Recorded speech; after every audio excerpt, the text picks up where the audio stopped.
My name is Martin Matter with the Witness to War Foundation. It's June 4th, 2024, and we're in Kansas City, Missouri, sitting with Mr. Ed+Matheny, M-A-T-H-E-N-Y. He's also Ed Matheny Jr. He serves in the Pacific Theater of World War II in the United States Navy. How are you doing today, Ed? I'm doing well. I'm a lucky guy. That is absolutely the case. How old are you today again? I'm 100, next, the 15th of July coming up, I'll be 101. That is incredible. Well, thank you so much for having me in your home today. It's an honor to meet you. My first question today is, where are you from originally? Well, I was born in Chicago in the Cook County Hospital, but I was a babe in arms when my family moved here. So I'm really from Kansas City. Tell me about your folks. What was it like growing up in Kansas City? Well, I grew up at 7121 Penn, which is, it was a nice neighborhood. It was 3 blocks from Hale H. Cook, where I went to grade school. And, it was an easy walk to the Broadway Methodist Church, which is where my family went to church. And that neighborhood was a great neighborhood to grow up in. Had a lot of good neighbors, and to this day it's still there, and I drive by there now and then to just be for old time's sake, and it's kind of fun to see it. So it's still there, and there are no memorials erected to me there, which is a terrible omission, but it was a great place to live, and I was happy there. That's awesome. Well, what did your family do for work? My dad was a salesman, and he sold life insurance for New York Life, and then later he sold woodworking machinery for Porter Cable was the name of the company. So that was his job. And he was a great dad because he got me involved in Boy Scouts, and which is something I have always been happy I was part of. And the Boy Scouts, I used to teach bird study at the Boy Scout camp, and so I was happy to be an Eagle Scout. And I have a son who, I'm happy to say, is also an Eagle Scout. So I'm a dedicated scouter. It's hardly rare enough to make Eagle Scout, much less have 2 in the family. Well, it's Troop 50 was the name of the troop, and it was the Broadway Methodist Church was the sponsor of that troop. And they produced a lot of Eagle Scouts. A lot of my pals that I grew up with were Eagle Scouts, and so it generated a lot of good people doing a lot of good things. Well, tell me about the Great Depression and what you remember growing up through that. Well, I grew up in the Depression, and that meant that we didn't have a lot of money to spend. And even though my dad was a hard-working man, it was Depression, and so people didn't have a lot of money, and it didn't belong to, at least my family didn't belong to a lot of clubs or that sort of thing. But it was, everybody was kind of in the same boat, so, and as I said, the neighborhood where I lived, everybody was a product of that environment, but it was not a bad way to spend your formative years. Did you ever take on odd jobs or anything to support the family? No, I sold not to support my family, but so I'd have some spending money. I sold magazines, and so I did a little of that sort of thing, and just so I had some money. when I went to the University of Missouri, I I was a basketball player there. I was on the basketball team, and I didn't have to pay money to go to school there. I was on a scholarship, and I was unusually I liked the books, and in fact I think I was the fourth Phi Beta Kappa letterman in the history of the school. So I was a history major. So you're doing the kind of thing that I loved. University of Missouri had a great history department, and my freshman year there was a professor who was very good, and that got me involved with history, and I've been a history buff ever since. I love it. I love that. Well, before we get into Pearl Harbor and the war, I want to ask if there was a military history in your family at all. Did your fathers or uncles ever serve? Well, yeah, my dad was a Marine in World War I. He went overseas, but I don't think he was ever in combat. But he was in the Marine Corps in World War I, and one of the things I wound up with was the certificate of honorable discharge that he got when he was mustered out of the Marine Corps. He was always proud to have been a Marine, so that was my background as far as military was concerned. So did you ever envision yourself joining the service growing up, or did you have other ambitions? I think I was more likely to want to be a cowboy. Same. And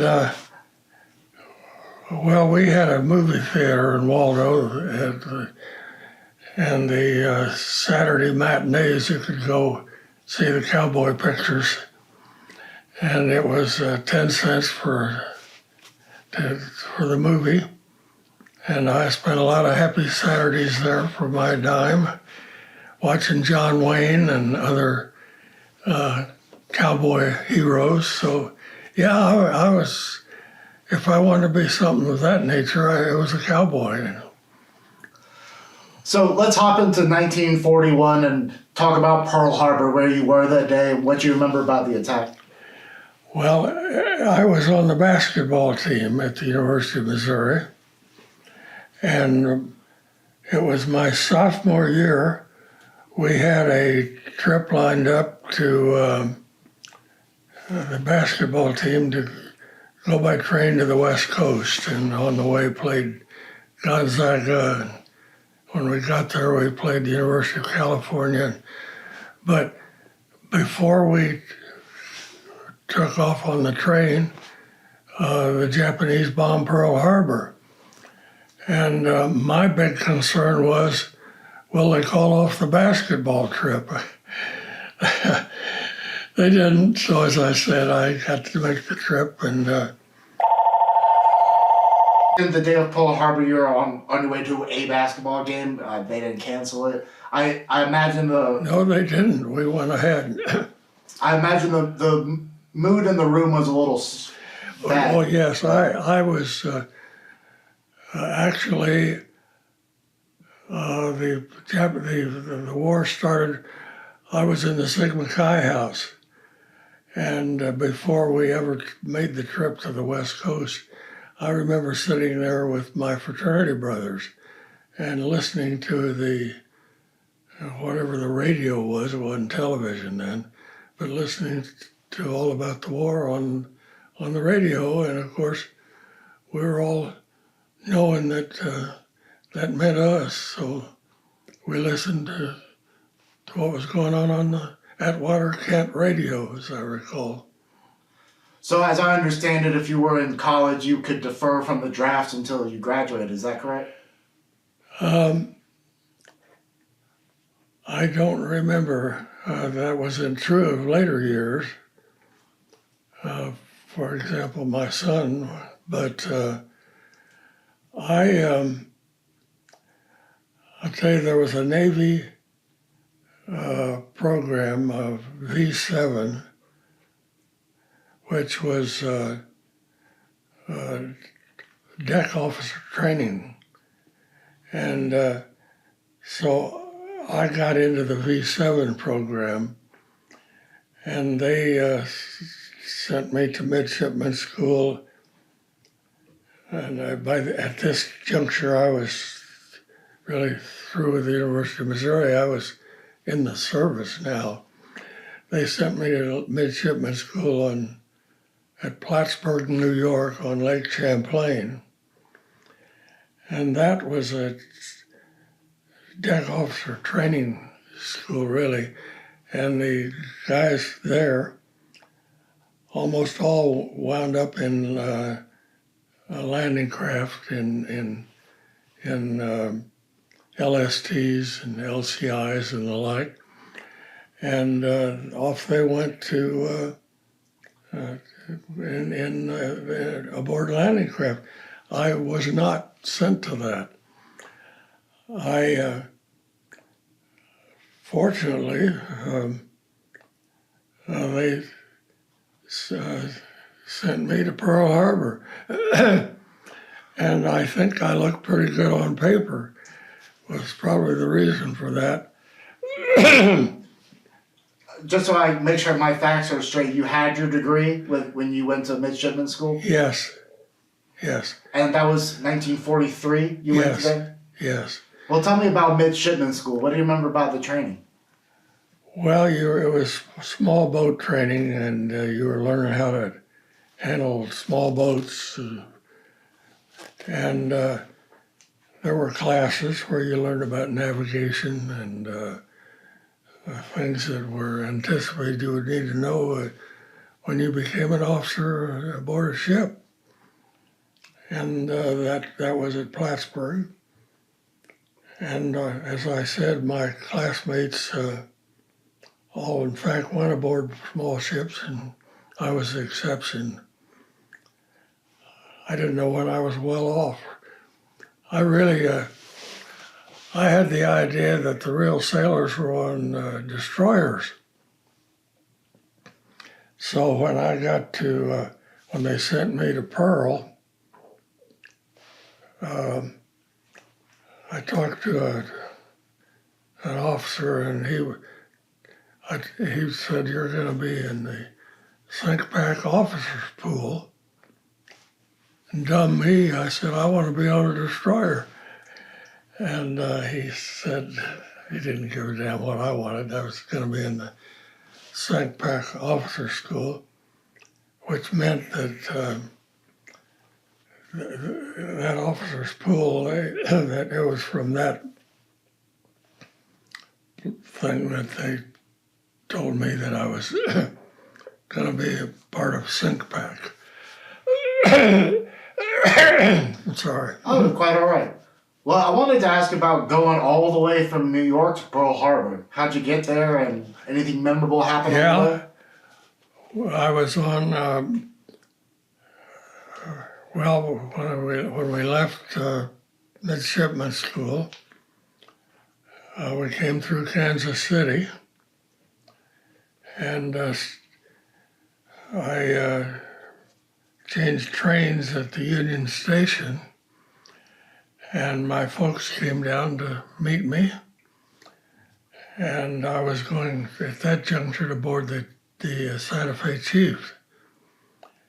And my dad was real proud that I was going off to war, and my mom was crying a little bit at the station. But I got aboard the Chief and rode that to San Francisco. And I'd always heard about the Top of the Mark Hopkins. What a wonderful, exciting bar that was. So the first thing I wanted to do when I got there was visit the Top of the Mark. I wasn't old enough to get in. I was not yet 21 years old. So I didn't get to visit the top of the mark at that point. Later, I qualified, but there at San Francisco, I was there awaiting transportation to Pearl Harbor, and so spent a few nice days in San Francisco at I forgot the name of the hotel, but it was a kind of a BOQ for guys awaiting transportation. And I remember going to a hotel once, and a nice couple bought me some wine, and I concluded later on they probably had a son in the service. But anyway, then the point came when they sent me to board an LST to go to Pearl, and I was the only passenger on the LST, and that was my first shipboard experience, and it was a great trip. I loved being on that LST, and fortunately, I had a cast iron stomach, so I didn't have any seasickness, and I loved that. I think it took about 6 days on the LST to get to Pearl, and so that's where I went, and then I was lucky to be wound up with SINCPAC flag plot, and the flag plot was where I was my duty station, and there was a plot, a chart, great big chart of the whole Pacific Ocean area, and as a plotter, it was my job when I was on duty to make entries on that chart of the things that were going on in the Pacific Ocean. And so I knew everything. I was getting all these top secret dispatches and entering them on the chart. Were you the only plotter, or were there multiple? No, I was. There were multiple. I was. It was 8-hour shift, and then I'd be succeeded by somebody. But it was kind of around the clock. Sometimes I'd have night, and at this juncture I had decided I wanted to go to law school, so I wanted to learn how to type, and I got a hold of a yeoman's course book there and taught myself to type, so I became where I could use a typewriter. So that was San Francisco and on to Pearl. I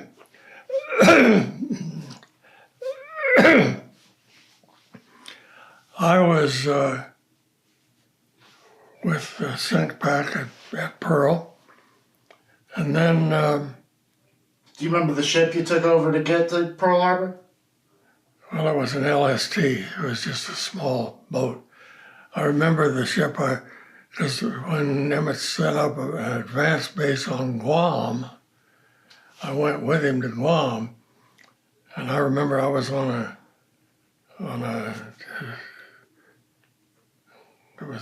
Drew was the name of the ship, but it was just a freighter, and went to Guam, and Guam was, I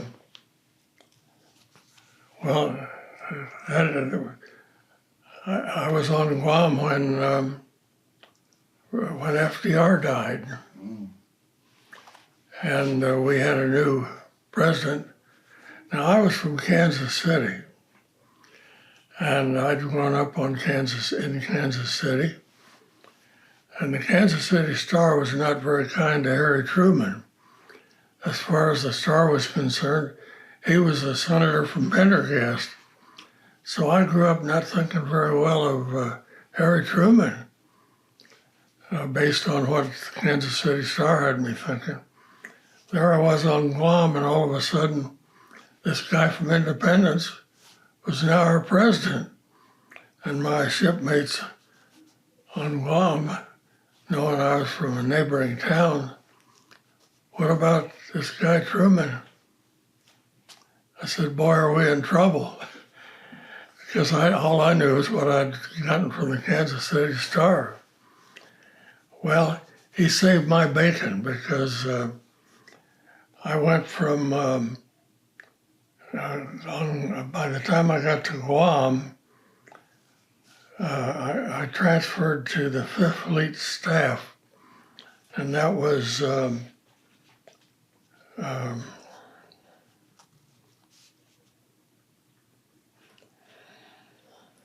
Spruance. There was Ray Spruance. And the Fifth Fleet staff, when I was on Guam, by then I got to the Fifth Fleet staff from Well, Sinkpad. well, before we talk about that, let's Yeah. talk about your time at Pearl Harbor and being a plotter. Do you remember any battles that you plotted that Well, people might know about? one thing I remember, there was a duty officer who was, when I was on duty, where there was also a duty officer that you could refer matters to if they needed attention of a higher rank than me. And I do remember that the battle of, I think it was Lady Gulf. Anyway, there was I know what it was. We would, the ocean,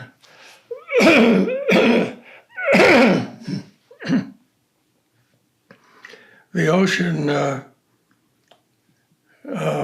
was,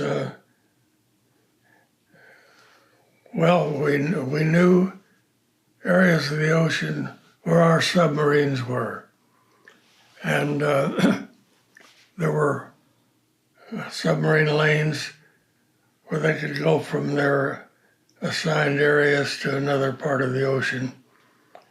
And we knew where the subs lanes were. And I remember on one occasion, there was a sub who was, we didn't think he was where he belonged. And he was following the sub lane that we thought he was supposed to be on, but it had been changed. And I told the duty officer that I couldn't couldn't do anything about it while he was in that lane. He said, change him back. So I changed the submarine lane, I remember, which was the closest I came to making a pretty significant command decision while I was in the Navy. But anyway, I remember that very well. Do you remember ever having to remove ships from the board when they maybe sunk or were destroyed?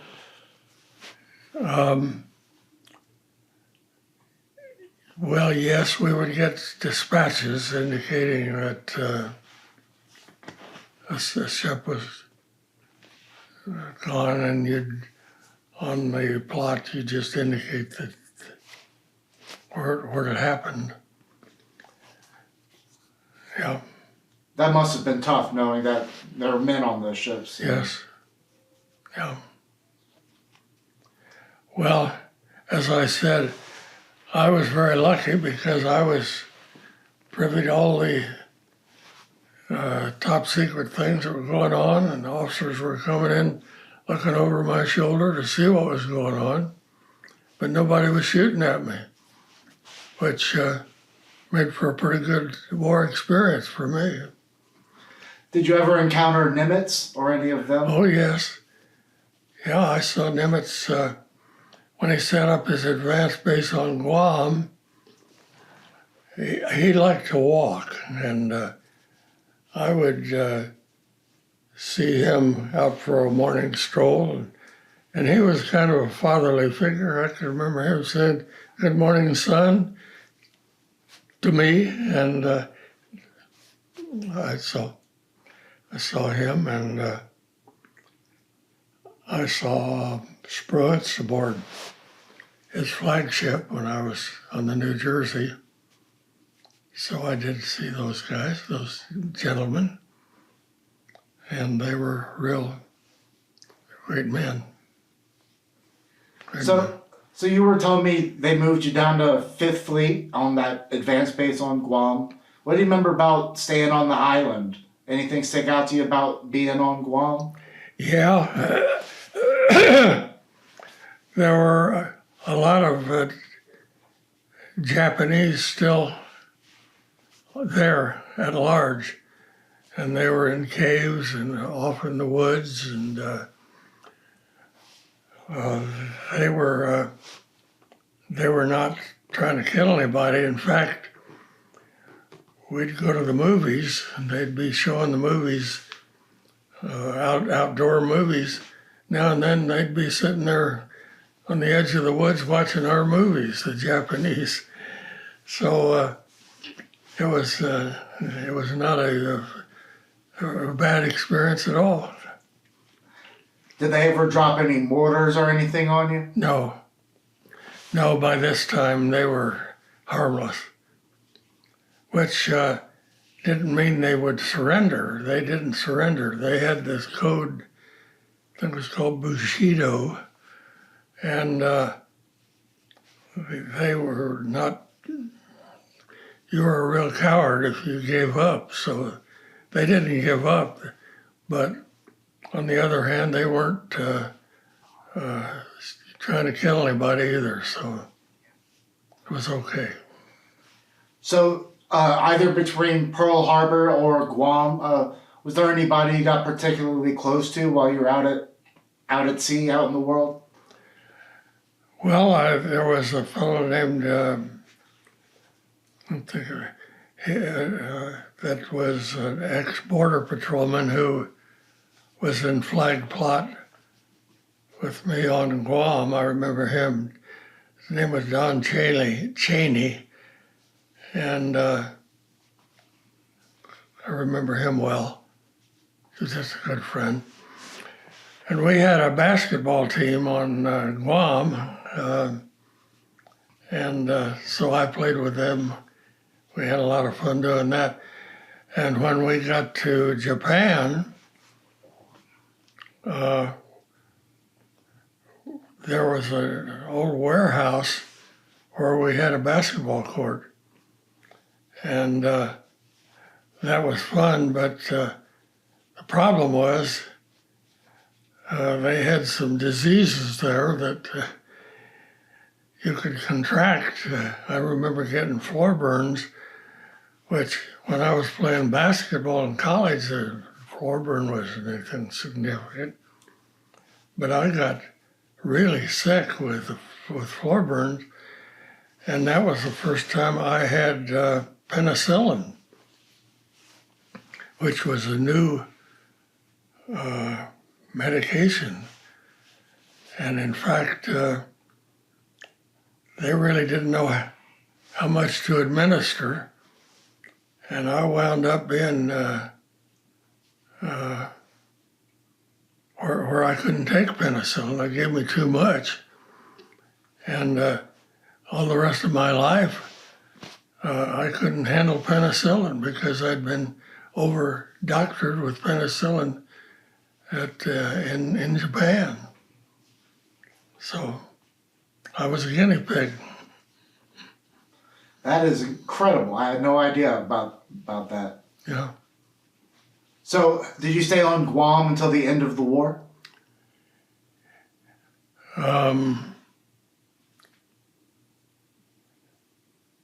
yeah. No. By that time, I was on.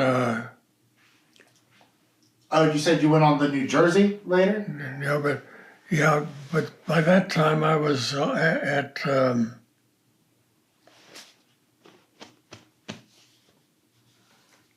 Trying to think of the island. Yeah. Can't think of the name of the island. It But was. there was Tinian and No. Iwo Jima. Okinawa was the last Okinawa. one. I was on Okinawa. The fifth, I transferred to the Fifth Fleet, and that's where they were. Was on Okinawa, and they were. That was not exactly the smartest thing I ever did because they were going to lead the invasion of Japan from Okinawa. And so I was now with Fifth Fleet, and they were going to, New Jersey was the flagship of the Fifth Fleet. And here I was, having left a shore-based job where nobody was shooting at me. Now I was part of the Fifth Fleet, going to lead the invasion of Japan. And that, however, that fellow from Independence made all that unnecessary by dropping the atomic bomb. How did you hear about it? Well, fellows who were in the communications part of where I was were getting dispatches. Nobody understood what in the heck it was. They were just puzzled. This thing had happened, and nobody knew what exactly had happened. So that's how I heard about it, was from the communications guys. And, well, turned out to have been a very fine thing for me, because instead of being part of the occupation, part of the invasion, I went there as part of the occupation. So I was part of the occupation of Japan for 4 or 5 months, and by this time I decided I wanted to be a lawyer. So when I left the Navy and came home,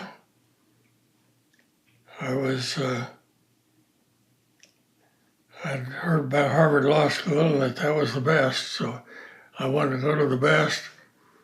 And fortunately, they'd accepted me. Again, as I told you, I looked pretty good on paper.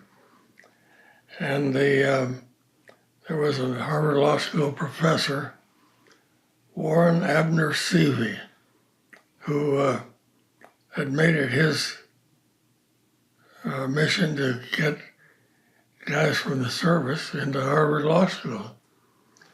So when I got home and left the Navy, I was heading for Cambridge, now going to Harvard Law School. Oh, we'll talk about all that in a second. I want to ask about the occupation and the months you spent in Japan. Does anything stick out to you about that, the people? Or? No, I was there, and I had access to a Jeep, and sometimes I would drive, but quite often there would be a Marine driver for the Jeep. But we drive all over the place, and we were not in the least bit concerned about the Japanese. They were not threats to our physical well-being. How did they treat you? Were they kind? Were they scared? They were they were just people who lived there, and I'd see them a couple times. We stayed in a Japanese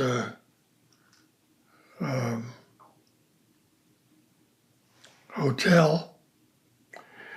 We rode Japanese trains, and they were short people, you know. You'd get in a train and be standing on a train in the middle of a bunch of Japanese. You kind of stuck out like a sore thumb. They only came up to waist high on you. And they were not, they treated us very well. Yeah. Did you bring back any souvenirs from Japan? I got some things that I sent home. Got a couple of kimonos, I sent home a little Japanese god, which I somehow lost over the years. I wish I didn't. But I sent some stuff home that friends and neighbors appreciated.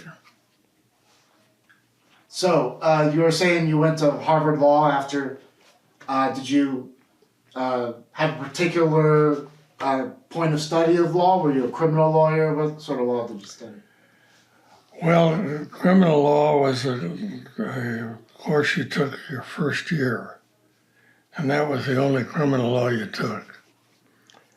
And that was kind of, well, it was interesting because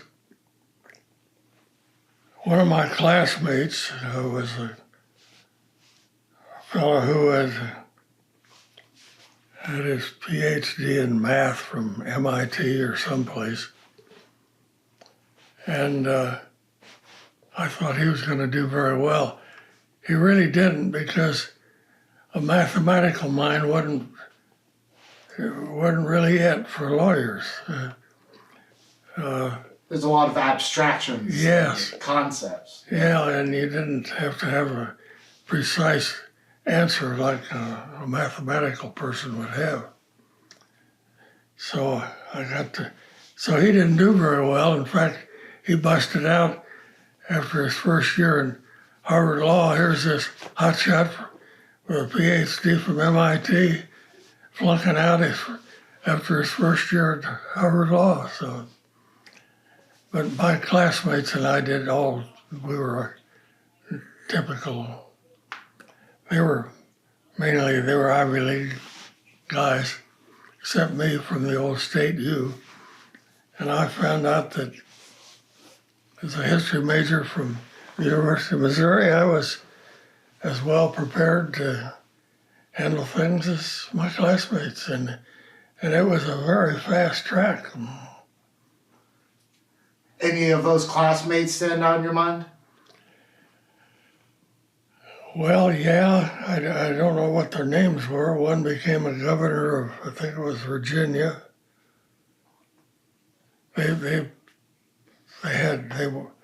Several of them wound up in important roles in life later.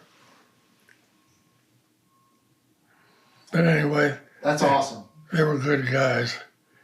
We all got along well together. And what'd you do when you graduated from school?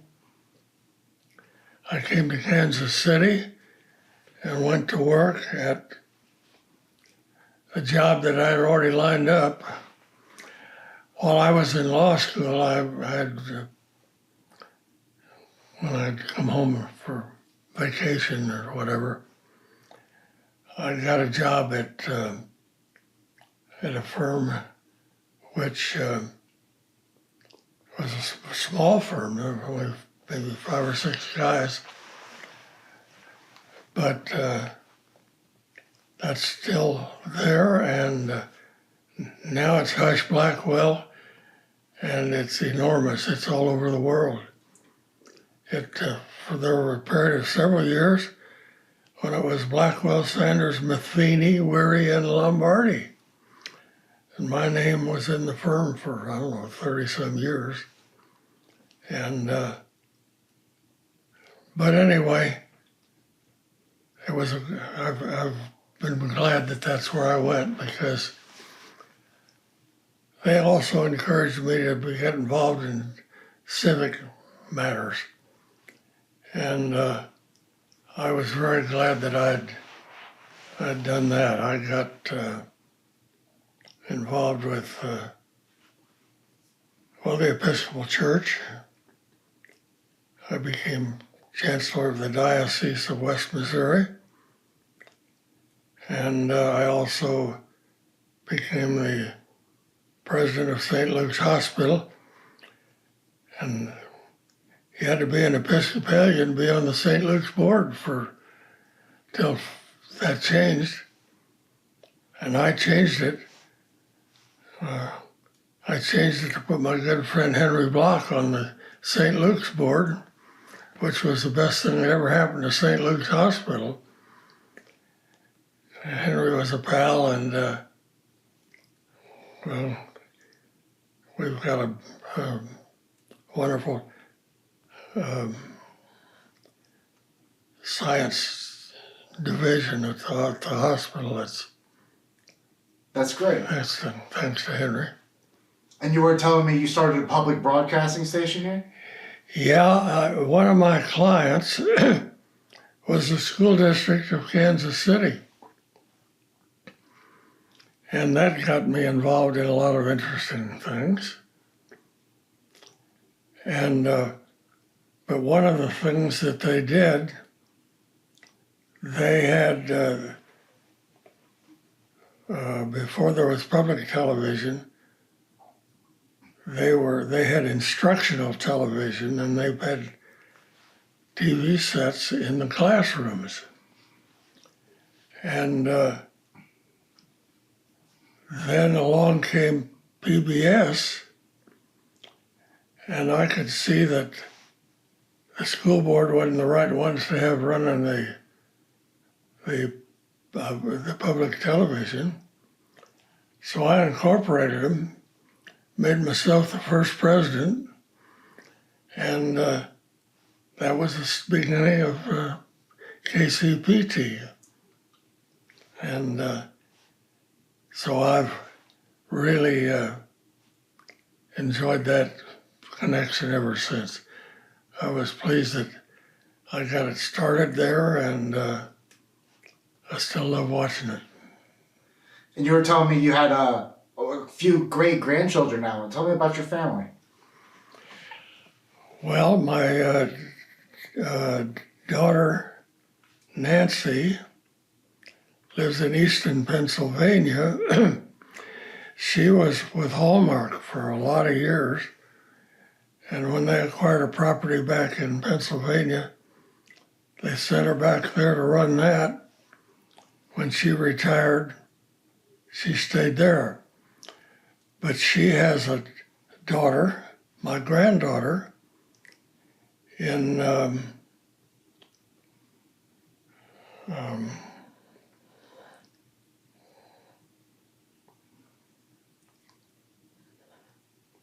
Houston, Texas, Katie. And Katie has a couple of kids, my great-grandchildren, and I showed you their pictures, Evan and Isla, sitting over there on my dresser. So I still get to see them now and then, and I've got a birthday coming up, and I know they'll be coming up for that, because that birthday is a significant one. That I will be 101 years old. And so that's going to attract a lot of attention. Definitely. Well, I just have a few questions to wrap us up today. What do you want people to remember about the war based on your experiences there? Well, the fact that everyone was in it. There were no conscientious objectors that I recall, and it was the whole country was 100% behind it, and that took some doing because prior to the bombing of Pearl Harbor, Missouri had a lot of isolationists. The country had a lot of isolationists, and nobody was interested in seeing the United States getting involved in foreign wars. And yet, when the bombing of Pearl Harbor changed all that, so everybody now remembers it as it was a universal commitment on the part of everybody in the country. Everybody. Now, in your Navy career, did you encounter anybody who was a great leader, maybe an officer, maybe a peer, just someone who really impacted your life? Well, I was on the staff of Fleet Admiral Chester Nimitz, who was Commander-in-Chief of the Pacific Fleet. And I was also on the staff of Raymond Spruance, who was the commander of the Fifth Fleet. So that was about as high as you got in the Navy. But maybe someone else who just impacted you, gave you good advice, was a mentor. Well, there was a guy, Commander Carmichael, I remember him. And he was he was a good guy. Good guy. And then there were my shipmates were all good guys. We had a basketball team on Guam? Guam, Yeah. and we played various teams, had a good team. And one of my classmates on Guam, or one of my shipmates, not shipmates, he was a Marine, Wally Westfeld. Wally Westfeld was a Marine on Guam and was one of our basketball players. Well, he came back to the States and he became the producer of the Huntley Brinkley Show. He was quite a fellow in big time back east with in the TV business. Well, that's cool. Yeah. Now, is there any music that if you heard it today would take you back to your days in the Pacific? Yeah, the big band sounds. Well, Glenn Miller and Moonlight Serenade. Those are the ones that I can hear them now, and I can love hearing them. And lastly, do you have any advice or final thoughts for anybody who's watching this in the future? Maybe family, students? Well, I thought the Navy was a pretty good place to be if you're in a war. And if you're going to have to, I shouldn't say have to, but if you're going to be a part of it, you might give thought to Uncle Sam's Navy. Well, I cannot thank you enough for taking the time this afternoon to share all these stories with me. It's an honor and a pleasure. But more importantly, I want to thank you so much for your service, Ed. We greatly appreciate you. Martin, you're very welcome, and thank you. I've enjoyed it.